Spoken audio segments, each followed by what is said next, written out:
Sean, okay. It says we're live. Hello, I'm continuing Sean's streak of doing really bad intros because the Google Hangout thing that he always does, and I just sit back and just wait for him to fuck it up. I totally see why he fucks it up because it gives you so many different little. It says we're live now, and then it clicks over and says some other live thing. Anyway, hello. I'm the General, Geno Morosco, the editor-in-chief at CagesideSeats.com, where you are probably. Hi, this is Cageside Live. You can follow me on Twitter at CagesideSeats. And I am joined by a very special guest, a very, very special guest, actually. Stunning Stella Cheeks from the Not Your Demographic podcast. I think it's so funny that you guys will always say, the Enigma Aaron Klein and Stunning Stella Cheeks, because that's something that we recorded almost a year ago as a joke. We don't use those names, but you guys are yeah, it's Stunning Stella Cheeks and Enigma Aaron Klein. I totally stuck to it. I can't ever get it out of my head. I'm fine. Every time I think Stella Cheeks, I think Stunning first because I like it. It's cool. There are worse things to be called, so. Yes, there are. How are you today? I'm pretty good. I finagled my way into a work-at-home day so I could do this. So me too. They know that I'm doing this, so it's not like I'm gonna get in trouble. But yeah, so I'm doing great. I went to a 7:30 a.m. networking thing, and now I'm here. A 7:30 a.m. network. Who wakes up at 7:30 a.m.? I don't know, people who go to networking things. Assholes wake up at 7:30 a.m. Yeah, they do breakfast though, so that's nice. So Stella Cheeks is a gimmick name. Yeah, that's not my real name. That's my burlesque name. Where did that come from? So I started doing burlesque 5 years ago, and you have to come up with a burlesque name. Nobody really uses their real name. And I just had a list of different names, and I really wanted Cheeks to be my last name because it's burlesque and puns are funny. And then when I was on the train, I honestly was just reading. I was reading a play, and then I thought oh, Stella, that's a really cool name. That's a pretty name. And then I was oh my God, Stella Cheeks, that's amazing. And I thought for sure it would be taken, and then I Googled it, and nobody had taken Stella Cheeks, even though it seems the most obvious burlesque name. So I was mine. And my tagline is actually making men scream her name in the streets, and then all the hosts will go, Stella! So that is my burlesque gimmick name. That's pretty good. And you just decided I'm going to do the wrestling thing, and we're going to do a podcast, and I'll just use that name instead of my real name. Yeah. I just whenever I've done anything, I've co-hosted a couple or guest judged for some costume contest in town, or done been on other people's podcasts. I just kind of stick with Stella Cheeks because it's a performance name. And a lot of my friends call me Stella, which is weird, but I'm sure a bunch of people backstage at WWE, they call each other Sasha. I don't think they probably call her by her real name. It just kind of becomes a secondary name. So I call by my real name. I'm not afraid of my real name. It's just it's easier to keep it branded, I guess. Totally. Geno's not my real name. Really? Morosco's a shoot name, but Geno's not my actual name. What about I've gone by many, many different names in my life, and never my actual. I've literally never been called by my full actual name. There's something fun about being I chose this name. This name is the name that I choose to go by. Yeah. So I get it. It's a little CM Punk though. Yeah, that's true. But I don't hate CM Punk, so I'm. Oh really? I do CM Punk burlesque act. You're one of those, I guess. He blocked us, so. No, I acknowledge that he's a really flawed person, but he self-identifies as a sociopath. I think that makes you kind of flawed. Yeah. I think he probably sucks, but I liked watching his wrestling, and it was so easy to come up with a burlesque gimmick for him to do a number. I'm doing my Brie mode burlesque this Saturday. Awesome. Chicago. Pretty fucking excited about that. I'm just gonna get wasted on stage. You can. Is there ever video or pictures of all of this that you do that you would? I mean, you could promote that. I have pictures of the CM Punk one. I think I have a video. I could put it up on our Tumblr. I am definitely putting a video of Remote up because it's gonna be a mess, and I cannot wait. So, tell me about Not Your Demo. Not Your Demo is on the Cage Side network of podcasts, I guess you could say. And how did that get, for anyone who may not know, who just listens to our show, and if you don't listen to theirs, you're really missing out. Yeah. But how did it get started? What did you guys come together and decide one day, let's just talk wrestling and put it on a podcast and have fun with it? Yeah, so me and Aaron have been friends since I was 16 and I'm 27 now. So we've been friends for 11 years. Wow. Like we used to live together. There's a dark period in our friendship after we lived together because you really should not live with your best friend. But we both watched wrestling growing up, and then we both fell out of it, and then we both, on our own, started to get back into it. Through doing burlesque, I made like casual acquaintance friendship with Lisa Marie, who was Victoria in WWE. Mm-hmm. She opened up the restaurant Squared Circle. Squared Circle, yeah. She opened up the restaurant Squared Circle, and I had run into her at Riot Fest, of all things. I was doing burlesque in a wrestling ring outside at Riot Fest. And she was like, hey, you haven't been to my restaurant. I was like, okay, that's true, I haven't. I'll go. And then as me and my boyfriend were at the restaurant, I kept just like staring at the screen, like getting drawn back into it. And I was like, oh shit, I forgot I fucking love wrestling. And I'm like a nerd. I'm like have an obsessive personality, so I just like kind of dove right in, and I like started watching everything. And I have a bunch of friends who watch it, so they were like, "Oh, great, you should watch this and this." And then me and Erin were just hanging out, and she was like, "Wait, you're into wrestling? I just got back into wrestling." And so we would talk about it all the time, and we had a couple podcasts that we would listen to, but they were all run by men, and there was one that was run by like a really shitty dude who just kept saying awful stuff. And so we kind of got fed up with that, and we were listening to a different podcast. It was like, hey, ladies, go start your own podcast. There needs to be more women in podcasting. And we're like, wait a minute, women in podcasting, women talking about wrestling. We should just do this. And me and Aaron kind of like go-gettery. So we were like, yeah, let's just do this. We started with no equipment, no like production, no like support. We were just like, let's So where we are basically still at this point. But now we have like microphones, and I learned how to edit a podcast, kind of. Yeah. So like we're getting up there, and we're on your website, which is awesome. And then invited me on the show, and then turned the mics down. And turn the mic down. I don't know how to do live recording. Like I don't know how to do this. I should have just done Google Hangouts, but I thought I would be slick and do like a Skype recorded thing, and I'm really bad at it. You should totally run with it, because there was a period of time where Sean and I would joke around on our show about Rudo Radio and your show, because we knew you guys weren't listening. And so we would just never because I don't think he listens to your show because he doesn't ever listen to any podcast, but I listen to your show, and I would like wait to hear like maybe they would say something about this time we said something. I don't know. You guys dog me all the time for that interview. I know. I was listening to your last one. You're like, do we want to just go to the Cage Side website and just talk about whatever we see on the front page? Sometimes it's hard to take notes, okay? So we totally. I don't have notes. We're like, oh yeah, this happened. Let's just talk about that. Can I ask, I promise we'll get to Raw in a minute, everybody, but this is interesting to me. Can I ask then what you think? Because I remember that was my whole thing was, so we have Sean and I, but we do the one podcast here. People like it and all that good stuff. That's cool, but we're still two white males. Like we're the most represented people on earth, especially within this space. So it's like, well, why don't we, we kind of went on a really big, this might sound bad, but we went on a really big like feminist kick for a while. Like I had a feminist doing moderating for me on the site, and I wanted to, like I kind of tilted really hard in the other direction because I felt like we were way too far in the other direction. The comments were, people posting GIFs of wrestlers in bikinis and doing that kind of stuff. And I was like, well, we need to clean this up, and how do we get back to the center? And so I found you guys did the interview with Mike Fagan. And I was like, oh, Mike, I dig him. I'll go on and support, whatever the show that he's on or whatever. And so I listened to it and was like, these two are fucking awesome. It's like Sean and I, but they're women, and it's two women. Like, this is everything I've been looking for. So I hit you up. Obviously, everything worked out. How do you feel about our show? Based on, like you said, like it's a bunch of dudes doing shows, and it's, we're two white dudes who just, whatever. And we talk about, a lot of weird, dumb shit. So like, please be brutally honest with me right now.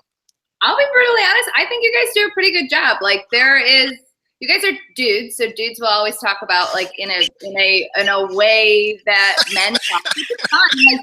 Like, just because you're like a white male doesn't mean that you're not entitled to your opinion. But you guys seem to be pretty aware that there are also women who listen to your show, or also women who like professional wrestling, or people who are not white males. Like, I think you guys do a pretty good job. And you guys have had, when you were retired for like 4 seconds, like Sean did a good job at getting a various like different hosts from different backgrounds, which is great. I think you guys also seem to moderate your comment sections pretty well. I'm a woman. I don't ever go into your comment section. I don't blame you. I went to ours once on your website, and somebody just was like, "These women have terrible voices," and I was like, "I'm out." I'm out. See you later. Yeah. There's a lot. You should have saw the hate that I was getting for Roman Reigns. I got called a stupid cunt. By who? Because you like Roman Reigns? No, because I said he botched his response to Conor McGregor the other day. I don't know if you saw that big hoopla. Oh, I saw you being like, you guys, it was just like my own comment. You guys need to check it. Yeah, I was having fun with it. He said, "You're the size of my leg, shut up," and he put Y-O-U-R instead of Y-O-U''re.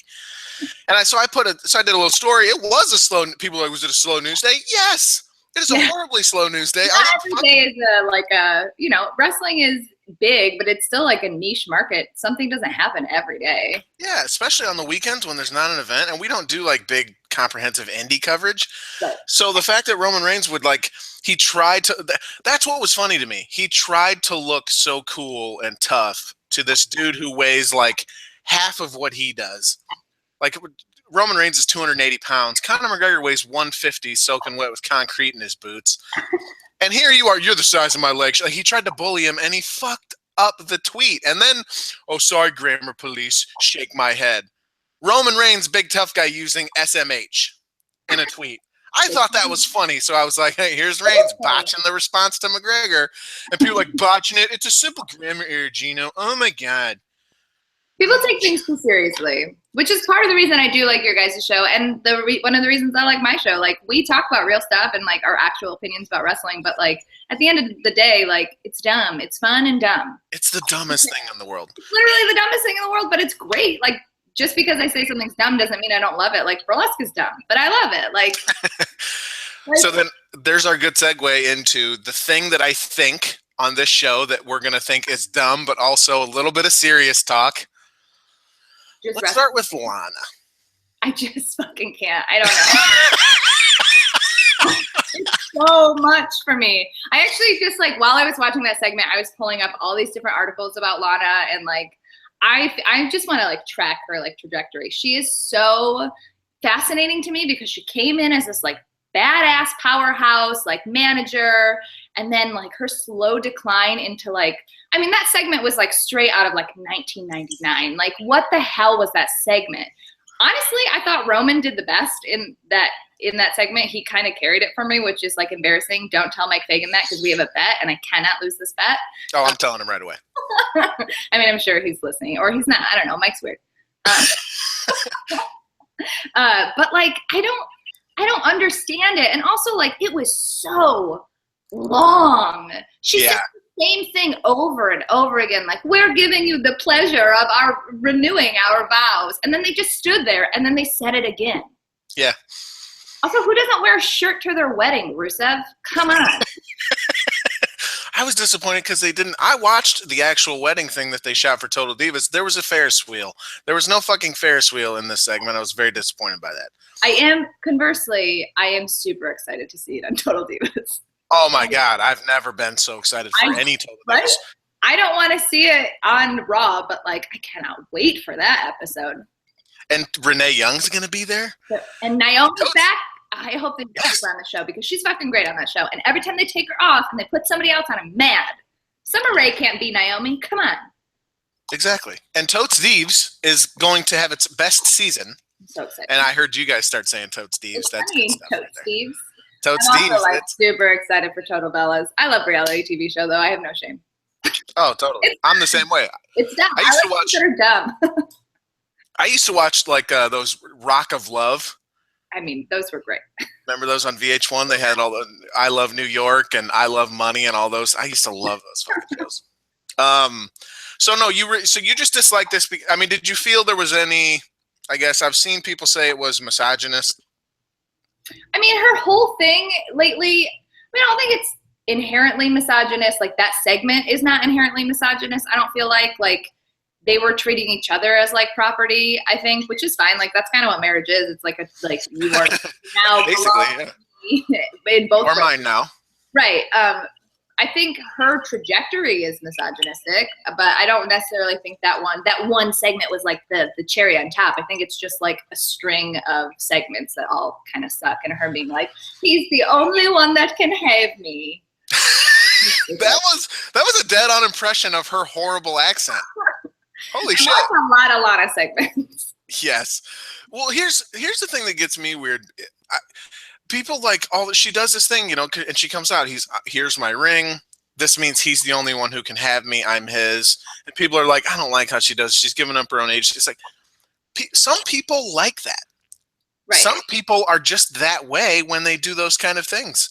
Right. So it doesn't bother me that she's giving up her own agency. I don't think that's true. Like, they're in a relationship and their storyline in a relationship. Yeah. What bothers me is that they used to be more of like a partnership in general, like their storylines and their personas. Like, she was the mouthpiece, she was the manager, she was the one that got the bookings, she was like the intellectual force. Like, when she first got into NXT, they talked about all of her like college degrees. They were like, she's got a college degree in foreign political blah blah blah. Like, she was supposed to be like the smart, like put together mouthpiece, and at the same time she was fucking hot. Like, you can't deny, like, she was wearing short skirts. Like, they're not mutually exclusive. And then he was the muscle and he was the backup. But now it's just like she's just there.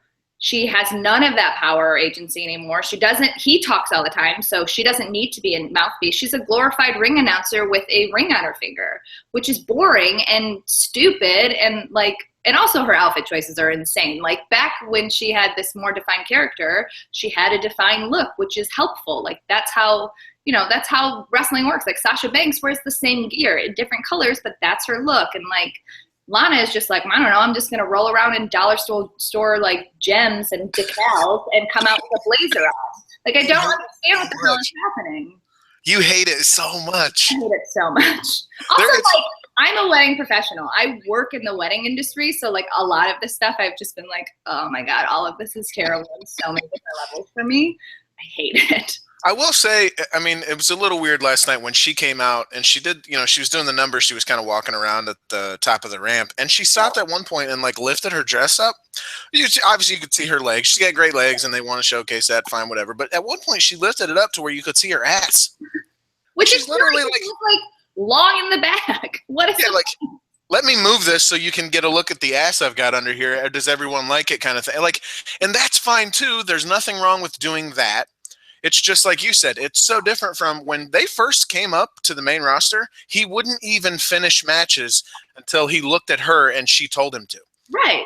Like, she was the dominant and he was the submissive who was just, whatever you tell me, that's when it's time to end the match, you let me know and then I'll do what you say. Yeah, and he only let go when she came in and was like, okay, that's enough now.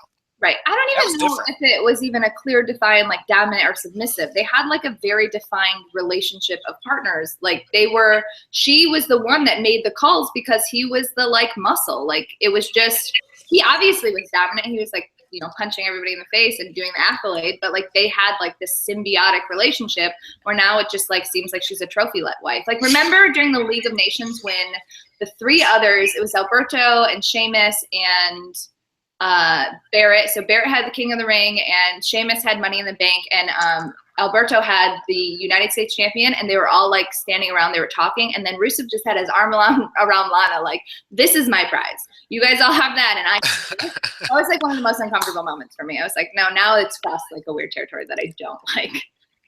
Did you feel like Reigns came across, I mean, you said you liked him in this segment. Did he come across a little bit like a bully? I have a problem with the storytelling within the segment itself. I don't have a problem with how Reigns was. I thought he actually, when he's comfortable and he's being this sort of laid back, joking around, whatever kind of guy, I'm cool with that.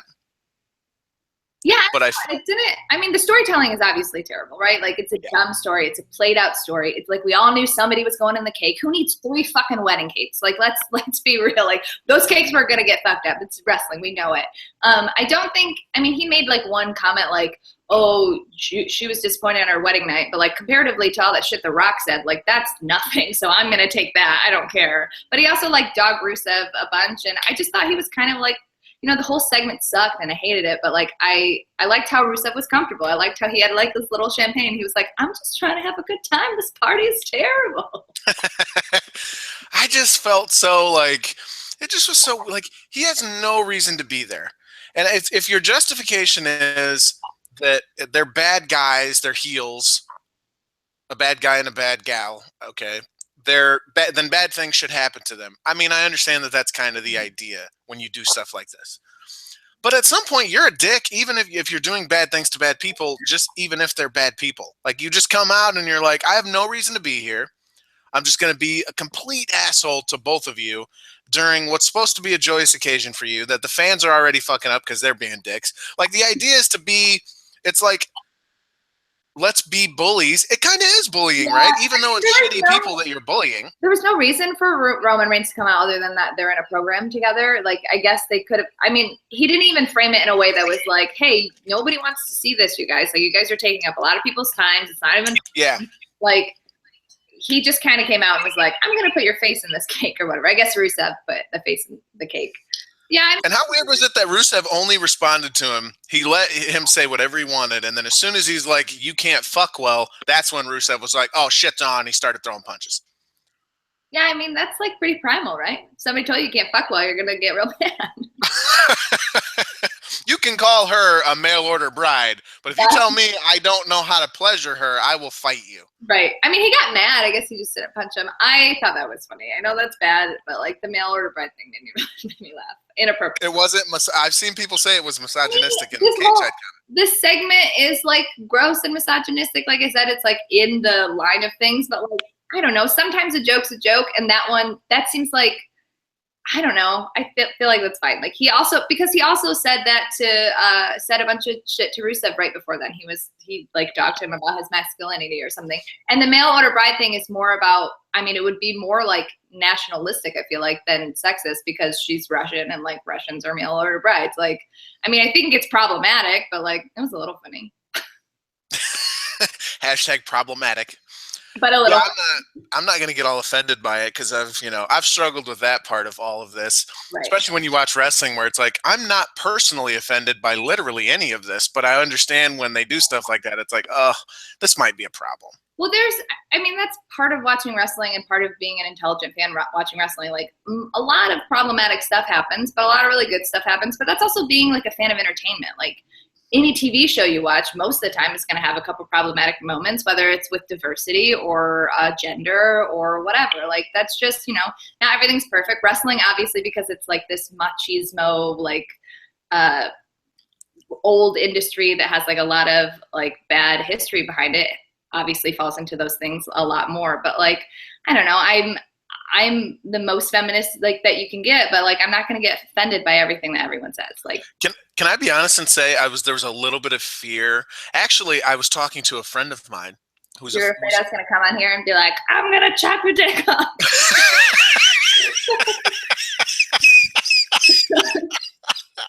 No. Now are you afraid about that? Now I'm like, oh shit. Maybe that's why I was, because in the award-winning Cage Side Live pre-show, I was telling Stella, I am so nervous for this. I don't know why. And maybe that's why. I'm scared you're just going to eviscerate me on my own show and I can't do anything about it. No, but I was talking to a friend of mine and I was like, oh, you should listen to this podcast. It's really good. It's two women. You don't ever get that in wrestling. And it was a female friend, and she was like, well, like I'm cool. Like I dig the feminist thing, but is it like man-hating type of thing? Like, because I love men and I don't want it to, whatever. And I'm like, not at all.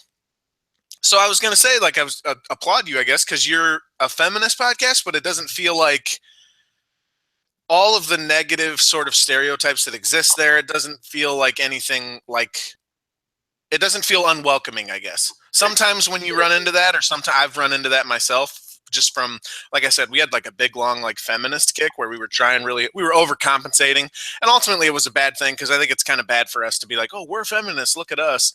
And it's like, no, it's kind of not our battle. We'll just support you guys, basically. and I think that's the better thing to do. But we kind of learned along the way that there are sometimes you run into people who are kind of like that, right? Like they would push back against us just because it's you can't support this, you can't. When you are working with people who are a minority, whether it be like a race minority or a gender minority, like there are going to be people who have a lot of like defenses up because they should have those defenses up. They've learned their life that they have to have those defenses up.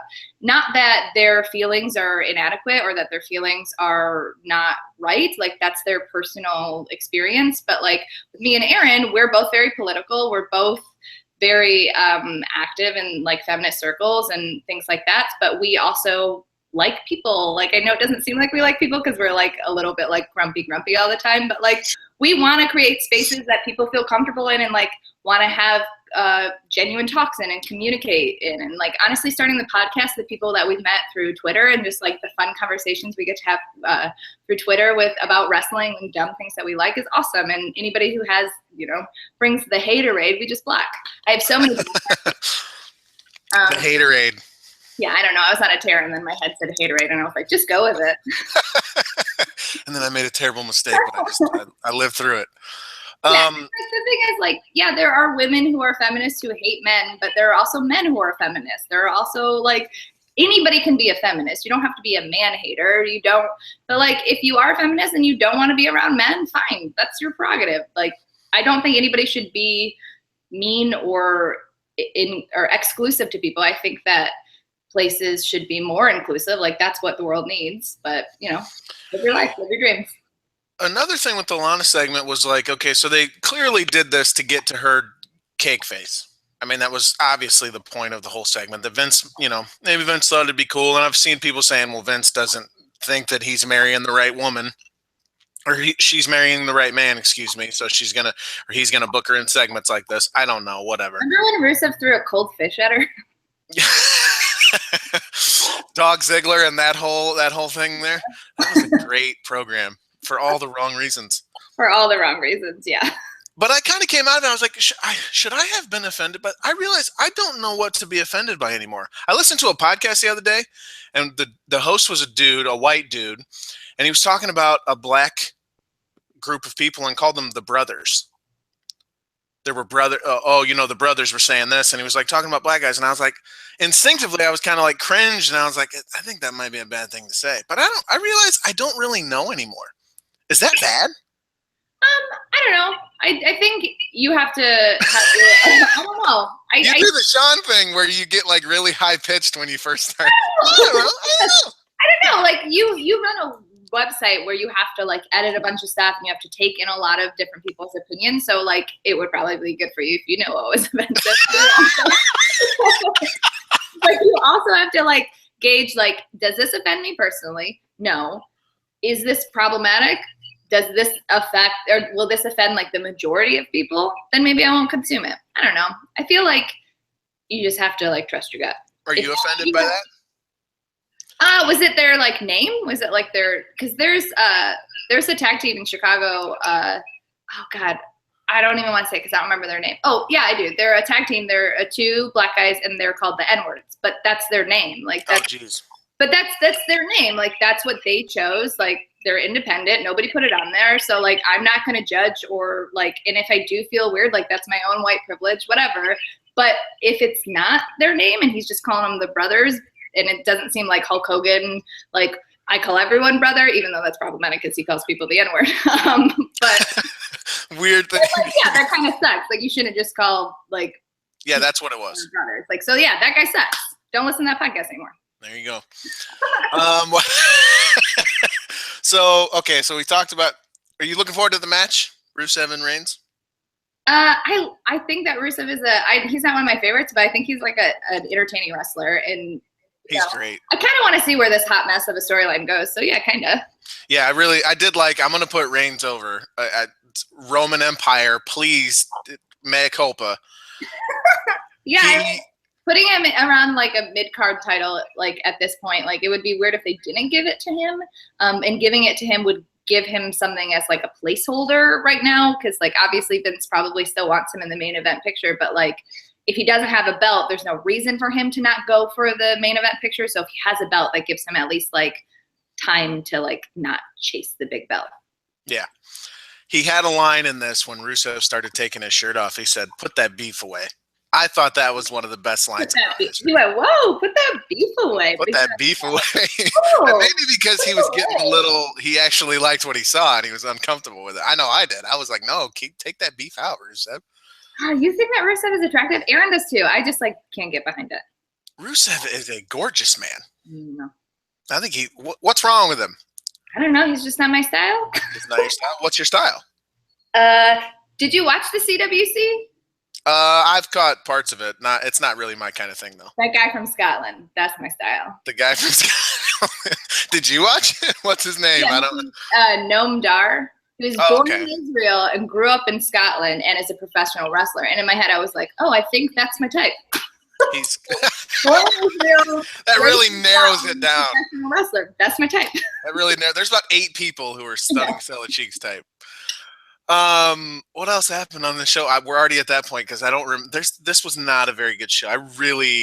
I just watched it, so I have like a good breakdown. Tell me, give it to us. What did you think about the opening segment? Because the feelings that you have like around the Roman Reigns Rusev thing, I have with like Enzo and Cass. Like, I don't know how to feel about Enzo and Cass. Like, I honestly don't. I don't know really about them. Like, I'm very excited that they got called up, and I'm excited. I like watching them in the ring, but like, and I get that Enzo's a great promo. Like, he gets people excited. People are excited for him, but like, I get nervous every time he talks because I'm like, I feel like something gross is going to come out of your mouth, and it kind of does, but then it kind of always does, yeah. And I'm always like, I don't know how to feel. And there's like a lot of like, he's got the like weird appropriation of culture already going on. And then like Cass said something about Kevin Owens and Jericho. He was like, oh, you guys share in the same bathtub, as if that would be a problem. And then they, that whole segment last week, which we talked about on our podcast, like it was kind of weird, but like it wasn't bad because she was like clearly. Yeah, you guys didn't have a problem with it. I'm confused by him. I don't know how to feel. To me, he's very Rock. Yeah, but like to be clear, The Rock always confused me too. And when he comes back, like, I don't know how to feel because I'm like, you say things that are gross, but like not gross. I don't know. Oh, The Rock's a bag of shit. And the thing about it is they're really charismatic. Like, he's a charismatic bag of shit, so it's okay.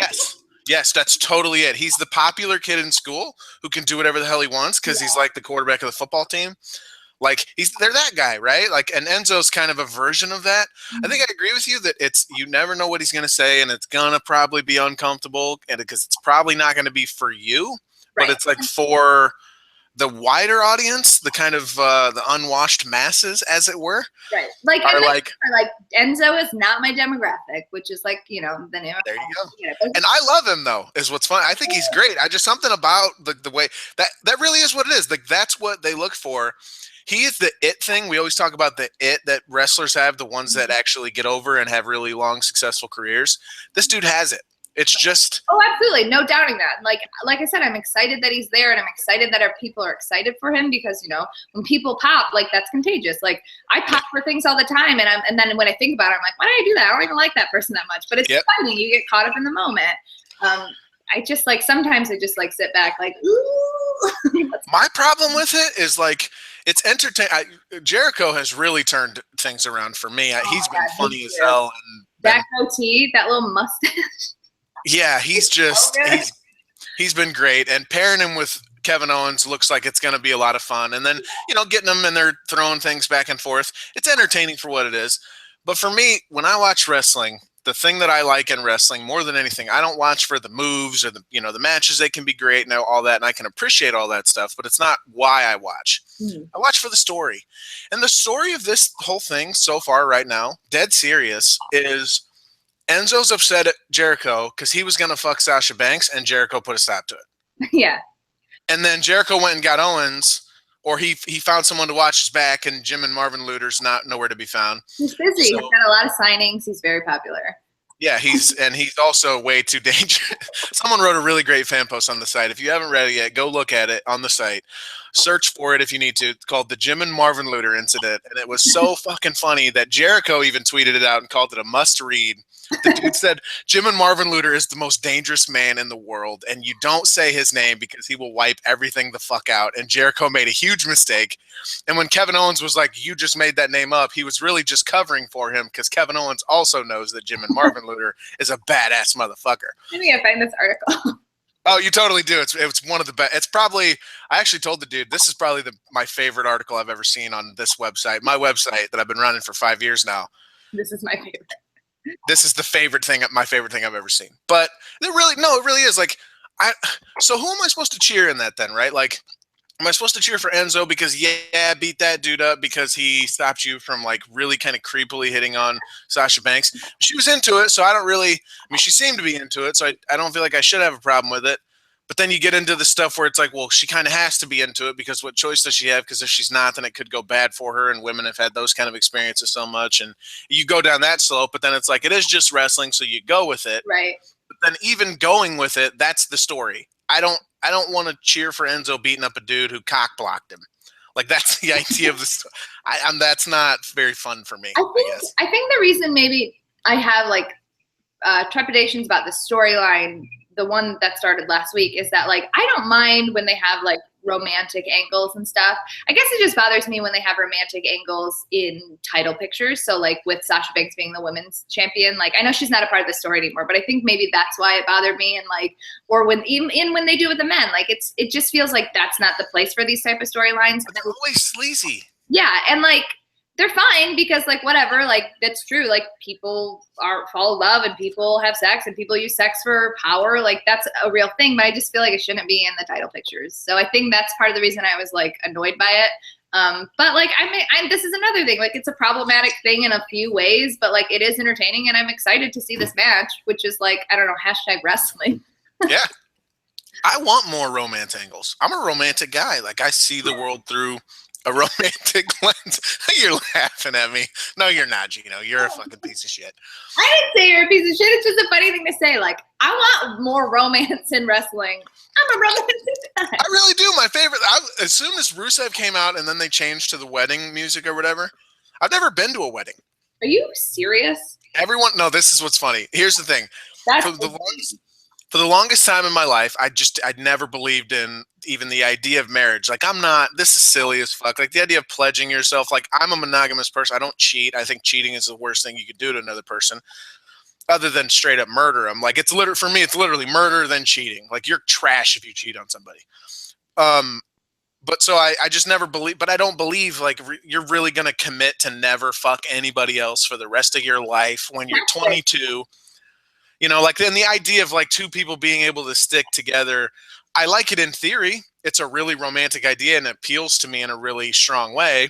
But I mean, I was in a 6-year relationship. There was never any idea of marriage. There was never any. It was never like, that's not a thing. You're friends with people who are married. How did you not go to any weddings? Even that's what I was going to say.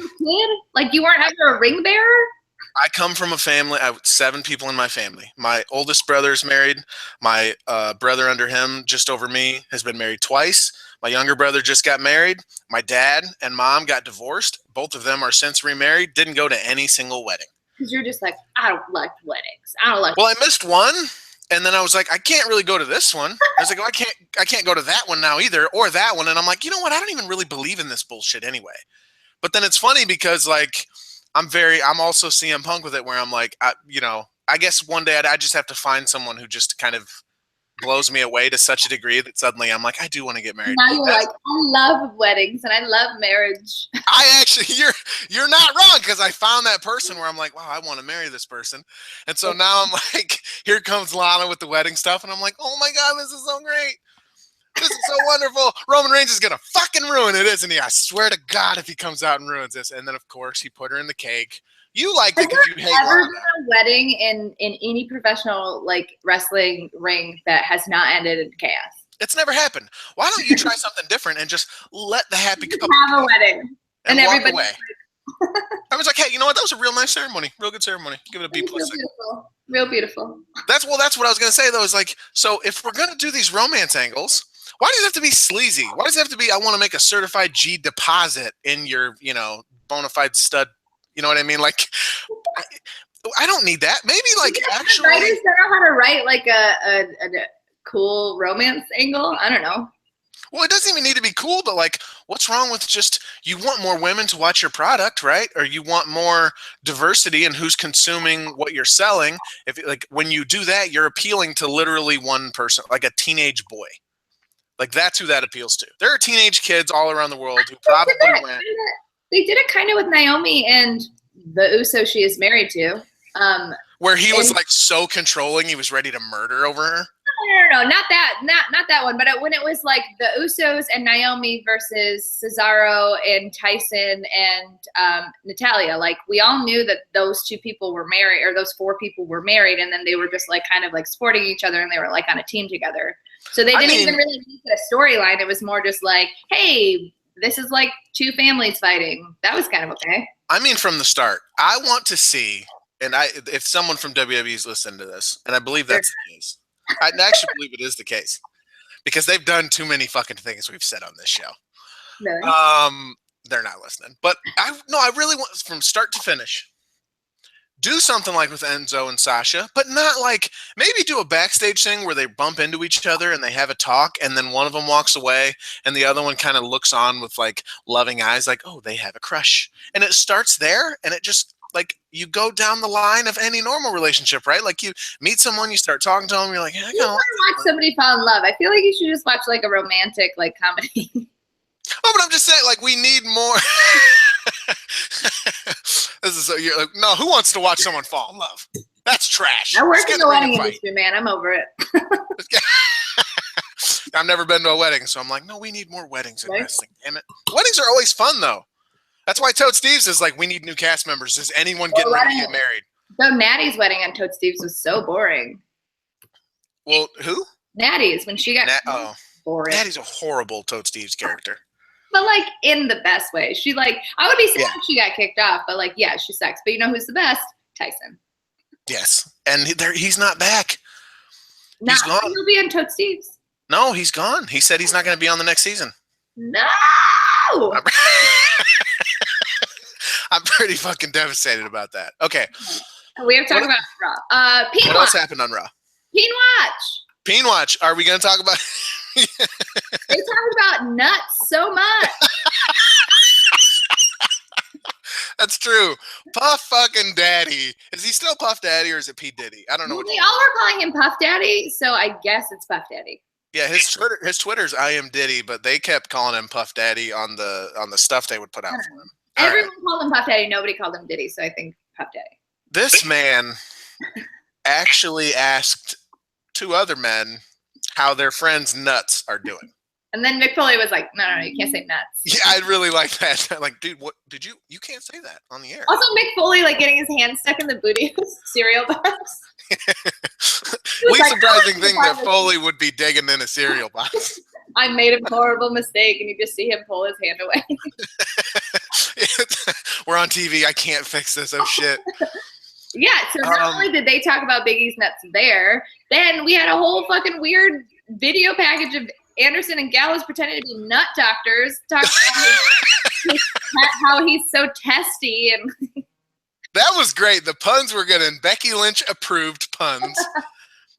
And then they tried to take out Kofi's nuts. What did Sean say? Sean on Twitter was like, I didn't think I would enjoy the what did he say? The club dong hunters or something like that. But like, I really do. I'm enjoying it way too much. I agree. Like, that's Biggie has a gyrating gimmick. So his enemies took out his peen and now he's out of action. This makes total fucking sense. Pro wrestling is ridiculous. His power from his peen. He always like gyrates right before a match. That's like, yeah, he gets everyone all into it. He's like, oh shit. He like sexes people up from afar, and it's like, oh yeah, and like they feed off his energy of the gyrating, and that's gone, and they got their ass kicked. This is a great story. The New Day is Biggie's gyrating peen. The big fucking V peen somehow that he pulls off. It's the weirdest peen situation in the world. Hashtag Peen Watch. Make sure you use it if you're going to talk about this. Use it. I love that. I'm just gonna say we got like a weird email where somebody was like, if women talked about, or if I talked about women the way you guys talk about their dicks all the time, blah blah blah. But like, it's a different situation. The women's tits are out. They're just there. Like it would be boring to be like tit watch, tit watch. They're all there. People True. are funny because some of them are like trying to like conceal, and some of them are just like, I don't give a fuck. Here's my dick. It's funny. Do you get pushback for that? Like people like get upset at you for like you talk about being watched too much? I don't care. Just a few people. My podcast is not your demographic. You don't have to listen. It's free. I love that attitude. We do the same thing. Like you didn't pay for this. We shut the fuck. And we do a good job. It's not like we give you like terrible quality and we're just like sitting there being like, oh no, wrestling. Like we do a good job, but if you don't like it, that's fine. You don't have to like it. You don't have to tell me you don't like it. I'm not going to change. My feeling too is like if you're like complaining about someone talking about like or us or you or we do it even when it's not appropriate. So the complaint would be valid if it's to me and Sean, because we talk about somehow we get dick in our show somehow no matter the show. A lot of dude run podcasts like talk about dicks a lot. Like it just happens. It's this is a homoerotic kind of thing that we all like. It's a little gay. That's okay. Yeah, dick jokes are funny. Wrestling is funny. When somebody is wrestling and their dick is out of control, how are you not going to talk about it? Yeah, and so and they're literally running if there's ever a time, if you're talking about dicks on your podcast, it should be now, because they're literally running an entire angle based around one team injured a member of another team's dick to better get closer to winning the tag team They titles. had nuts in a jar. They were like, had nuts in a jar. That's ridiculous. I like, doctor. I liked at the end when they just mumbled to each other. Pretend to make words. They were just like, yeah. Nuts in a jar. They actually did have nuts in a fucking jar. They lifted it up like total like deadpan, like just so earnest. That's what really put it over, that they were like taking it really seriously. Like, no, we're gonna go do this to Kofi now. And you're like, no, not Kofi too. Save the peen. It's so ridiculous.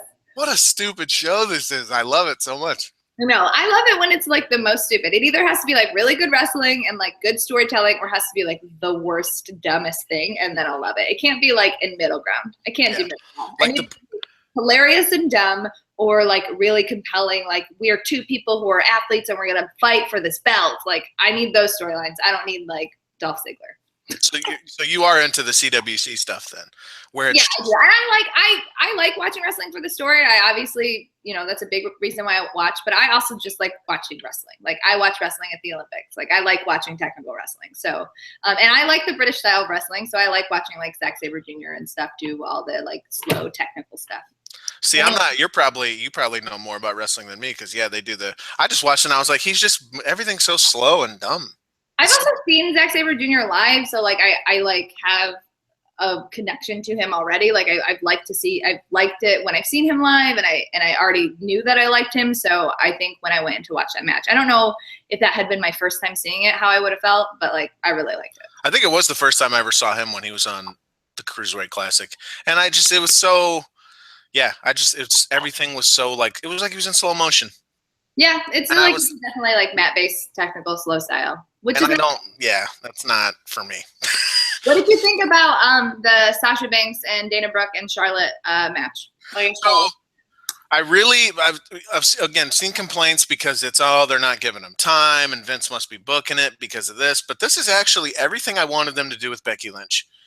Sasha Banks is the smart baby face who is like, look, just what'd she say? She originally said just make it a handicap match so that way I can just take them both. Just make it a handicap match. We know she's gonna mess around in it, so I would rather have my like eyes on her so I can fight her. Yeah, I'd rather fucking plan for that than have to have this whatever. And he's like, no, actually, here you go.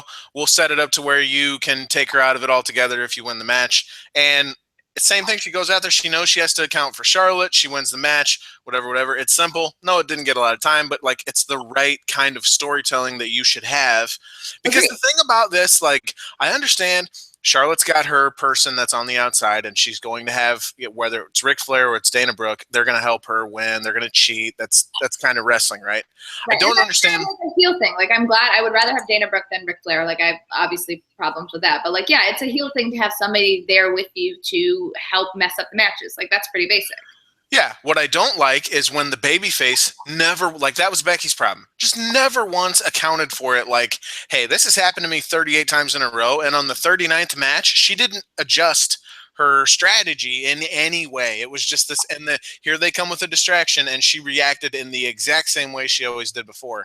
And Sasha hasn't done that at all. So I guess either it's they think there's more that they can get with Sasha or do with Sasha, or they are actually consciously booking her to look much smarter, or they just don't, you know, I don't know. I mean, Well, yeah, it's but not.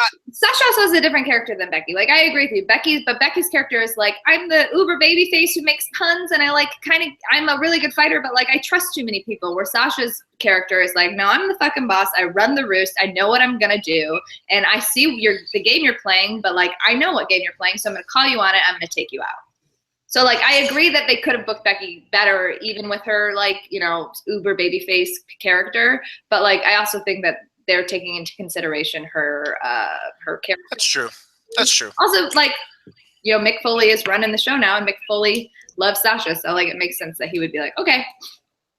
Do you feel like some people do, like Foley's love of the divas is borderline creepy? The women, sorry, I Not said even a little bit. I think that no. because Mick Foley it's not like he only puts women over and he only is like, I love women's wrestling. Like he puts a lot of young talent over. He just went to like an independent wrestling show with Santino and like put I think his name's Shug D over, and like another independent wrestler over. Like Mick Foley loves wrestling and he loves good characters and he loves good wrestling, and Sasha Banks embodies all of that. So like I don't think it's creepy. He acknowledges that like, hey, you have all these amazing women. Why not push them? And like nobody's accusing Triple H of being creepy, and he's the one that's like helping build this women's brand down in NXT. I think Daniel Bryan's a dick, is what I think. That's true. Sorry. That was really loud. Oh yeah. Do you have to check the cookies that are in the oven, or? No, that's like my text message is also connected to my computer. I'm recording this on my work computer, and I have to keep the sound on so I can hear you, but I don't silence my text. That's what that was. The ding. That's like the sound my timer makes when it's time to check. No cookies. No cookies. Damn it. So yeah, I like this. It was short but to the point, and just like I said, good storytelling. I like anything that's good storytelling, even if the storytelling is utterly fucking ridiculous. Right. Like I obviously want the women to have more time. Like that's obviously something that I want. Sasha did get a promo, and they did get this match. It wasn't a long match, but it was a good match. I thought Dana Brooke looked good. I thought Sasha looked good. Charlotte looked good. They had clear storytelling, setting up for SummerSlam. Like if the match is going to be short, I want the match to at least matter, and it did.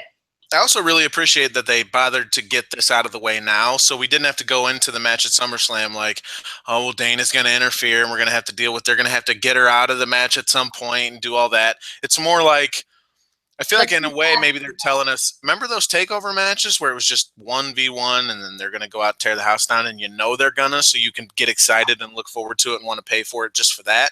Same thing here. I agree. So, yeah. What did you think about Finn's weird sitting in like an Irish cave surrounded by fog? Wearing a suit and just looking ridiculous. I think it's cool that they're like bothering to tell the backstory, because I'm not like a hardcore NXT viewer like Sean is. Sean's the NXT guy on the site. Right. My problem with him in NXT, every time I did bother to watch, and mostly the takeovers and sometimes TV, was he never had any story. Like there was never any real depth to the character. Like they didn't go anywhere new and interesting with it after the initial, he's Finn, but he's also a demon sometimes. And that was basically it. Like, and the demon was a spoiler. Here it's like, and maybe they explained this in NXT, but you have to explain it to the wider audience because not everyone watches NXT. So I like that they put the focus on they developed his character. And it's not much, but it's something for right now. And like at first I rolled my eyes a little bit. I was like, oh yeah, he's Irish. I get it. We're doing the Irish thing. But like they did it in kind of cool, unique way. They didn't just do a Sheamus where they just throw a Celtic cross on the screen and be like, ta-da, he's Irish. Yeah. Like they actually gave him some real backstory. Right. And they explained his name, which like I didn't know that about his name. So like that was cool. And I hope that they're doing a thing which me and Aaron have complained about before. I really want the demon to be something that he only uses on special occasions. I don't want it to be used at every pay-per-view. I want it to be something that he has to use to like win. So like I hope that they are starting to set up like the demon being something that's like a last resort instead of just like I'm the demon all the time. Like it's because it's for the title. It's like I'm gonna bust out the demon. Right. Well, they're actually they already announced that the next week's segment is Seth Rollins is going to call out the demon, so he might use it on Raw next week before the match itself. And be like Seth, baby. I know he's Irish and he doesn't say Seth. I'm not gonna do it. Like I'm just not. You can't handle the demon. I really hope he does that now. Seth, baby. Seth, baby. Come on. Seth, baby. I'm not gonna give you the demon this week. No, yeah, but I liked it though. Another just like the Sasha thing, kind of short, sweet, to the point, but developed the character and did something good for the story. I also liked how Rollins. You know what I feel like? I think they're gonna put the belt on him because the Rollins thing was basically all about Finn, and then the response was Finn building up Finn. All of that services Finn Balor. Does nothing for Rollins. I mean, if the idea is to put the belt on Rollins, you wouldn't go this far just to, I don't know, I guess you would in a way to build him up as the challenger, but I don't know. Everything about this told me he's getting the belt. Yeah, I feel really 50-50 on it now. Like I can see it going either way. Like I don't know. I can definitely see it going either way. Yeah. Which is exciting. That's the kind of match you want. You don't want to go into every match being like, I know who's going to win. Like it's exciting to be like, I don't know who's going to win. Do you care about the belt itself? Like, is that any pull for you? The Universal? What a horrible name. I just think it's funny. It's like such like a little kid thing to be like, well, they have the world belt. Well, whatever. I have the Universal belt. Like it's just such like a little kid. I have the Infinity belt. Like, I have the To the Moon and Back belt. Right. Yeah. I'm excited to see what it looks like. Yeah, right. Well, I wonder when they're going to unveil that. Maybe at SummerSlam. Yeah, probably. Here's the title. I hope it's so fucking ugly. I hope it's just the biggest eyesore imaginable. Just for consistency.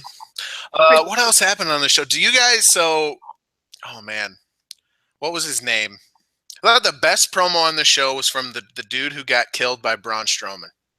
The guy who was just like, who didn't say anything but just had like crazy eyes, like, oh my God, what am I doing? Saxton's like, so like what made you want to do this? And then he looks around and he's like, the same thing. I've made a huge mistake. Why did I agree to this?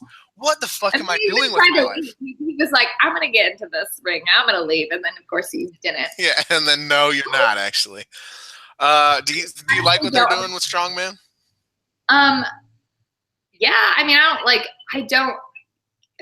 I don't care about it, but I like what they're doing with it, if that makes sense. Like, I always felt like it was weird that they just threw another Wyatt in. Like, I knew that somebody's injured, but, like, I just felt like that was weird, and I always thought he was just, like, I don't know. And they built it when they first brought him into the Wyatts. They were like, he's unstoppable, but then he, like, lost a bunch. So it was and then he got stopped immediately. So I think it was smart during the brand split to be like, okay, let's just separate you. We'll have the Wyatts on SmackDown, and then we'll just repackage you into, like, the Mountain from Game of Thrones. I wish they would change his fucking pants. I don't understand why he has a giant patch. It looks like he just pisses and shits himself all the time. He has to keep changing the patch on his pants because he only has one pair of pants. He has a shit stain on his pants at all times. Whoever thought that was like a good costume idea is an idiot. Yeah, he didn't even do NXT. They just brought him right up and were like, this big motherfucker needs to be on the main roster. He's got the beard. We'll put him in the Wyatt family. Well, he used to be a part of Adam Rose's like party gang. That's true. He was in the Rose. He was a Rosebud. Yeah, I think he was the Gladiator. Oh man! Remember they had a cheeseburger in that fucking thing? What a horrible gimmick that was. Yeah. That had real potential, and they just totally fucked it up. But what a horrible dude Rose turned out to be. It had a Russell Brand potential, and then they like kind of just did a terrible job. But like, who cares? He sucks. So. Yeah, that dude turned out to be kind of a trash fire person. Yeah. What? Yeah. So no. Yeah. But I really thought the best promo on the show was just that dude being like, "Oh yeah, I'm God. Well, fuck." And then went out and he died, and that was that. What do you Uh, think about Cesaro and Sheamus just like fighting all the mm, who? time? Exactly, right? I just do It's not just care. like, let's just have a time filler. And then what's his name? Mr. Red Arrow, Neville Mr. and Red Arrow, Neville and Sin Cara. what was weird. Also, I just googled what Sin Cara looked like without a mask. He looks really good without a mask. He shouldn't wear a mask. You think so? Really? Better. It's not like a. It's not. I mean, it's not like a. Now, who are you looking at though? Are you looking at the dude who's under the mask now? Oh, probably not. Probably like younger guy. Yeah, you might be looking at the other guy, the But like original. when Rey Mysterio takes off his mask, you're like, no, no, no, put it back on, put it back He's like 60 years old. He looks like he's 12. on. Yeah. That's never changed at any point. Yeah. It's just weird. Like, why Neville and Sin Cara? That's so bizarre. Against the Dudleys, like, I couldn't care less about this match. We all knew that Neville was gonna win. Like, what the fuck was the point of this match? Just to give people like a paycheck, I guess. Well, I think they might be teasing the Dudley Boys breaking up because they did the stupid, accidental clothesline, and then Bubba on the way out was like staring at Devon really hard, like he just wouldn't stop looking at him, like, oh, here we go with this shit. So they got drafted together, and they're going to get broken up immediately after, which would be fucking hilarious to me if they did that. I wouldn't mind it though, because we need Bully Ray in WWE. But yeah, like, why was Sin Cara dressed like he was going to, as Mike Fagan called it, a superhero themed sex party? He looked like he wanted to be the Miz. He was like, I really look up to the Miz, so I think I'm just gonna. I just really like Miz's aesthetic. So I'm just gonna copy it. He's on SmackDown. He won't notice. And he's still doing the lucha thing. What's that about? Yeah, they have the same music. Like, why break up and have the same music? Also, why break up and then just join another tag team? I don't get it. Yeah, well, you're like, oh, Neville's got to find a partner of his choosing. Like, that's the best you could do. Yeah, sorry, Neville. You sucked. Yeah, Sin Cara, they won anyway, I guess. When you watch it, it's one of those things like our shout out to our old friend Bill Handstock. Like, you just have to be like, you can't look for like the bad things within it, like what kind of like what we're doing now, like being grumpy. Like, you just have to kind of look at it like, well, he looked cool. Neville did a good job. Neville looked strong, and like Neville did look strong. Like, I like Neville with a beard. I like that. That's good. I like that he comes out without a cape. I really hated that cape. I love when Austin Aries wears the cape, though, so don't give me shit about capes. I like Austin Aries in the cape. I don't like Adrian Neville in the cape because he always got stuck in the cape. You like Austin Aries, though. I love Austin Aries. I don't understand it. Why? He's such a good wrestler. He's a great promo. Like, he's great. He is, like, I don't know. He's the best. Why don't you like him? I don't understand what you do. He's a real big problem with the way he's kind of one of those, like, be a super huge dick in like the most dickish way imaginable. Yeah. As soon as anyone disagrees with anything you say, I think following him on Twitter ruined it for me. Yeah, I don't really pay attention to a lot of wrestling for me. My love of Austin Aries is only in the him in the wrestling ring and what he does in wrestling shows. I don't follow I think I follow him on Twitter, but I don't really pay attention. Like, I follow a lot of people on Twitter. Like, I don't really pay attention. Like, I just like the character of Austin Aries, which is like kind of like with CM Punk. Like, I think probably Austin Aries is a better person than CM Punk, but like, I like CM Punk, the wrestler, and I like what he did in the wrestling ring, and I like the persona that he created in the wrestling ring. I like Austin Aries and his persona in a wrestling ring, and I like watching him wrestle. Twitter totally ruined so many wrestling things. Like, thank fucking God Undertaker never had a Twitter. Because then, like, really, we would have been like so like exposed to. He would have been Biker Taker the whole way. Oh no! Yeah. Yeah, I mean, part of watching, being a fan of wrestling is like, it's hard because sometimes you can't do it because it's so egregious. But like, liking somebody's body of work and separating their personal life, because a lot of people, not a lot, but like a decent amount of people in this industry are like not great people, but like, you still consume what they put on TV because that's entertainment. But like, you watch movies with people who suck in them. Like, you just have to separate the thing, and then you also have to draw the line. Like, okay, if this person is that bad, then I won't watch them because I don't want to give them my money. But like, going through that right now with Johnny Depp. Oh, just stop watching Johnny Depp stuff. His movies have been bad for like 10 years. Yeah, but he's so good. Like, he's such a good actor. Like, or like, that's also situations like, what? Who was it? Like Chick-fil-A, right? Like, their delicious chicken sandwiches are made with hate. Yeah, but their CEO died. So. Well, like It's okay again. We can talk. like the really, really bad guy, like Chick-fil-A is still probably a problematic company, but the really, really bad guy at Chick-fil-A is dead. So we can enjoy our chicken sandwiches once more. Right. Was there anything else on the show that we haven't talked? I don't even want to talk about the Foley Daniel Bryan stuff because it made no fucking sense whatsoever. Like that just pissed me off. They did a brand split, and then the week after they did a brand split, we already have like crossover stuff. Like we couldn't wait. We honestly couldn't wait. We not only couldn't wait, but you didn't do anything with it. You didn't commit to anything. Right? It was I'm gonna invite him for a convo. Is that really how you want to sell your show to me? I just don't understand. Like, I honestly, I watch SmackDown and I watch Raw and I like consume a lot of this product.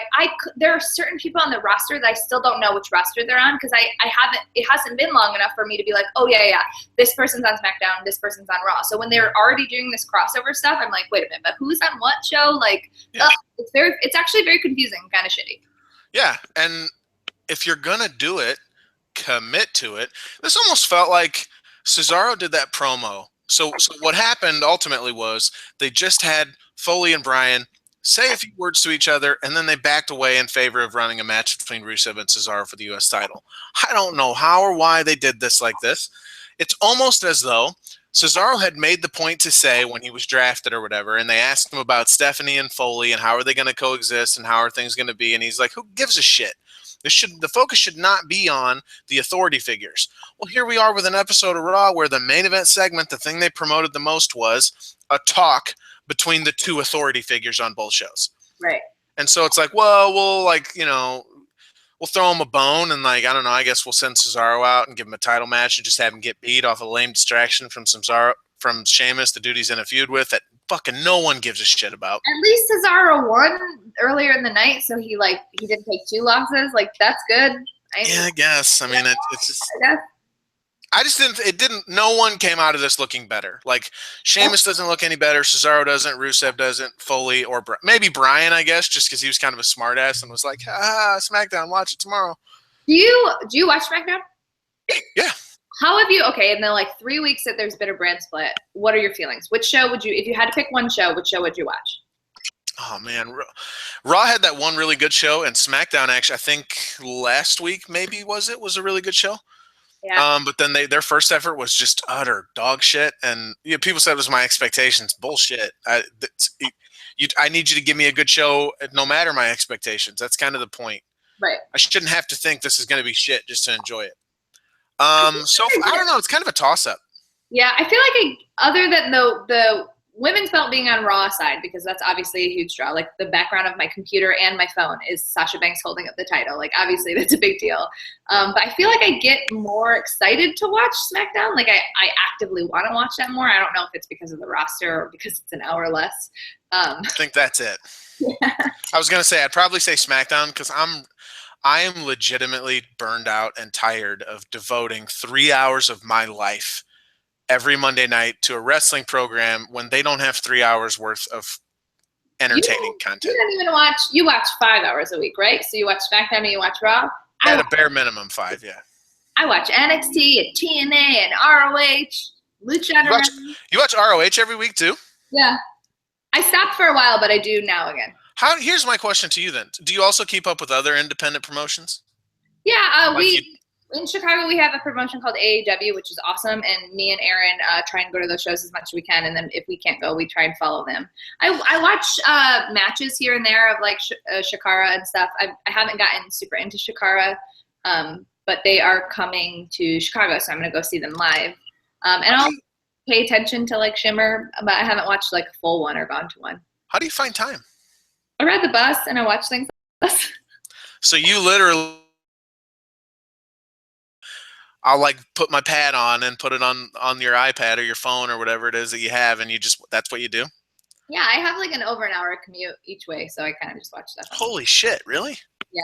That is a ridiculous 2 hours of your life just commuting every day? 2 hours minimum. That's horrible. Yeah. So I watch a lot of wrestling that way. All right, well, never mind. I'm like, well, where do you find the time? Well, I've got these 2.5 hour chunk every day of just nothing else to do. Yeah. And I get motion sick, so I can't read on the bus, so I have to watch something. That's funny that you say that. I was just reading something about motion sickness and what causes it. And reading is the worst thing in the world to do, apparently, because you can't see the world going by. Right, and the bus drivers in Chicago are not great, and traffic in Chicago is not great, and so it's like a lot of like stop and go and stop and go. And when I watch something, I can like listen to a lot of it because if somebody's cutting a promo, I don't have to like stare at the screen, so it like is a little bit easier on motion sickness. I heard that I read in this article that the motion sickness is the best when you're the driver. Like you don't get it that much, or you get it. Yeah, it like negates all the stuff that causes it, like because you are actively paying attention to the road, and because you know what you're doing. Like I only get motion sick if I'm driving a stick shift. Really? Why don't you drive? Why do you commute? Why do you use a? Because my dumb boyfriend takes the car, and I don't get the car every day. Dumb boyfriend. It's contentious in this household who gets the car what day. How dare he? We split it. I get it like half the time. I work a lot on the weekends because of weddings, so I get it on the weekends. Yeah. I know that feeling. That's the one thing I don't like about the wrestling being in this business is your big times are weekends. Yeah. Specifically Sunday nights, which really fucks me up because I'm a football fan. I don't like how they fuck with my Sundays or my Monday nights. Yeah, that's you can't be a football fan and a wrestling fan. That's the worst for you. I know. It's like take a fuck. Have an off season for fuck's sake. It'd be much better for your workers who are not employees. You shady fuckers. Was there anything else from the show that we didn't talk about that we probably should get to? I feel like we're missing something big. I don't feel like we're missing something big. I'm not gonna look because I'm hoping we did catch everything. No, because we did the up top stuff, and we did Peen Watch, and we did the Orton and the video package. I fast forward through it. I didn't care. Did you really? Yeah, I had book club last night. Okay, so I didn't watch Raw live, and I had a limited amount of time to get prep for this podcast. You're in a book club? Yeah, I'm in two book clubs. Thank you very much. Adorable. That is adorable. I'm in a book club with Aaron, so it's me and Aaron and our other best friend, and it's only us. And then I'm in a book club with like all of the girls in like my boyfriend's circle of friends. That was like my way of being like, hey, I'm making an effort to be friends with people. I'll start a book club with all of them. Sorry.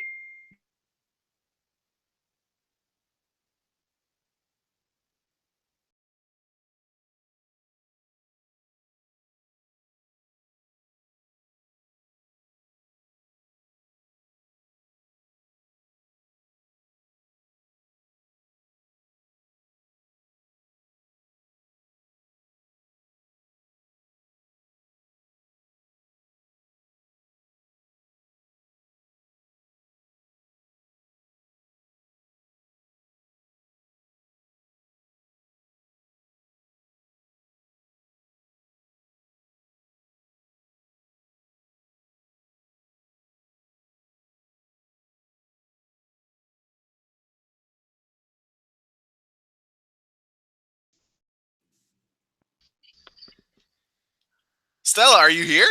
Yeah, I'm here. The whole time. Could you hear me? No. No one could hear. I don't know if they could hear me. My entire shit just said the call is done because the video connection was lost, and it like reloaded everything, and then here you are. I was like doing the whole outro, like telling people where to follow you. Oh man, I'm so sorry. You're Google's like, we're done with this show.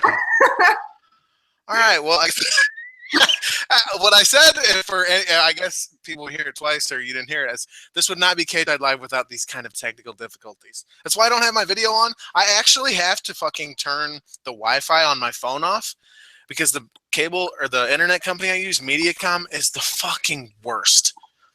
Like, if there's a third person on this, you'll notice the quality of the sound goes fucking way down because that's how bad my internet is. Anyway, Stella, do we have anything else to say?